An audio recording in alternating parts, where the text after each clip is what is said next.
কি কোনটা বানানো দেখবেন। আজকে নুডলস লাভারদের জন্য বেস্ট একটা কেকের ডিজাইন নিয়ে হাজির হয়ে গেলাম। বানিয়ে দেখাবো এই নুডলস থিম কেকটা খুব সহজে, একদম পানির মতন সহজ। যারা কিনা বিগিনার্স আপুর আছেন তারাও কিন্তু এই কেকটা খুব সহজেই বানিয়ে নিতে পারবেন। আমি কিন্তু এই কেকটা আগে থেকেই ক্রাম কোটিং করে রেখেছিলাম, তাই ওই ভিডিওটা আর দিলাম না। এই কেকটা ছিল বাটার ফ্লেভারের। যেহেতু এই কেকটা আমি আগের দিন রাতেই ক্রাম কোটিং করে রেখেছিলাম, তাই ওই প্রসেসটা ভিডিও আর আমি দিতে পারিনি।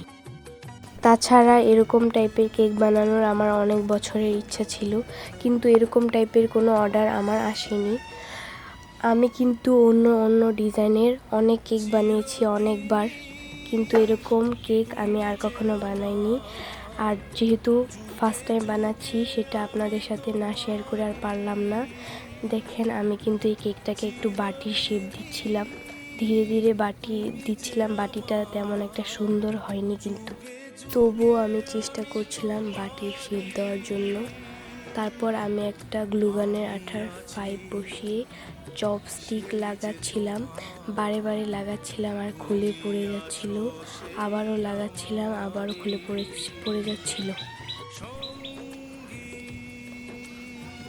বারে বারে লাগানোর ফলেও পড়ে যাচ্ছিল। আমি ধরে রাখছিলাম, কিন্তু বারে বারে খুলে যাচ্ছিল। অনেকক্ষণ ধরে রাখার পর অবশেষে লাগাতে পারলাম। তারপর আমি একটা পাইপিং ব্যাগে হলুদ রঙের ক্রিম ভরে নিলাম। তারপর আমি কিন্তু নুডলসটা দিচ্ছি। আমি কিন্তু দেখতেই পাচ্ছেন খুব আঁকাবাঁকাভাবে দিচ্ছিলাম এই নুডলসটা। দেখেন আমি আমার ইচ্ছা মতো সব জায়গা দিয়ে নুডলস দিয়েছিলাম। আপনারা চাইলে আপনাদের ইচ্ছা মতো দিতে পারেন। আমি আমার মনের মতো করে দিচ্ছিলাম। দেখেন একদম সত্যিকারের নুডলসের মতনই কিন্তু লাগছিল এই ক্রিমগুলো। আর নুডলসটা কিন্তু একটু খালি খালি লাগছিল। নুডলসটার সাথে ডিম থাকবে না বা সবজি থাকবে না, তা কি হয়? তাই আমি ডিম দিয়ে দিচ্ছিলাম।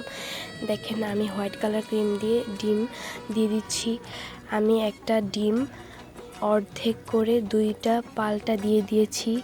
না কি মনে করেছেন, সত্যিকারে দিয়ে দিচ্ছি না, ক্রিম দিয়ে দিচ্ছি। দেখেন তারপর হলুদ কালার দিয়ে কুসুম দিয়ে দিলাম। এই তো দেখেন এখন আরেকটা পাল্টাও দিয়ে দিব সাদা রঙের ক্রিম দিয়ে। এখন আমি দিয়ে দিয়েছি। এখন হলুদ কালার দিয়ে আরেকটা ডিমও বানিয়ে নিলাম সম্পূর্ণভাবে। এখন আমি তারপরও নুডলসটা একটু খালি খালি লাগছিল, তাই আমি লাল রঙের ক্যাপসিকাম দিয়ে দিচ্ছিলাম। লাল ও সবুজ রঙের ক্যাপসিকাম দিয়ে দিব। এখন সবুজ রং দিয়ে ক্যাপসিকাম দিয়ে দিয়েছি। দেখেন ফোটা ফোটা করে সব জায়গায় দিয়ে দিয়েছি। আমি চেষ্টা করছিলাম একদম রিয়েল করার জন্য। আর এর ফাঁকে আরেকটা কথা বলে নিই, আমরা শুধু নরসিংদী ডিস্ট্রিক্টের ভিতর অর্ডার নেই, এর বাহিরে নেই না। আর বাটিটা একটু খালি খালি লাগছিল, তাই আমি বাটির মধ্যেও অল্প অল্প করে ডিজাইন করছিলাম। অল্প সময়ের মধ্যে যতটুকু সুন্দর করা যায় ওই রকম চেষ্টা চলছিল। এই যে দেখেন আমার কেকের ফাইনাল লুকটা দেখলেনই তো, কত সহজে এত সুন্দর একটা কেক আমি বানিয়ে ফেললাম। আর কেকটা কেমন হয়েছে ভিডিওর কমেন্ট বক্সে বলে যাবেন। আজকের জন্য বিদায়।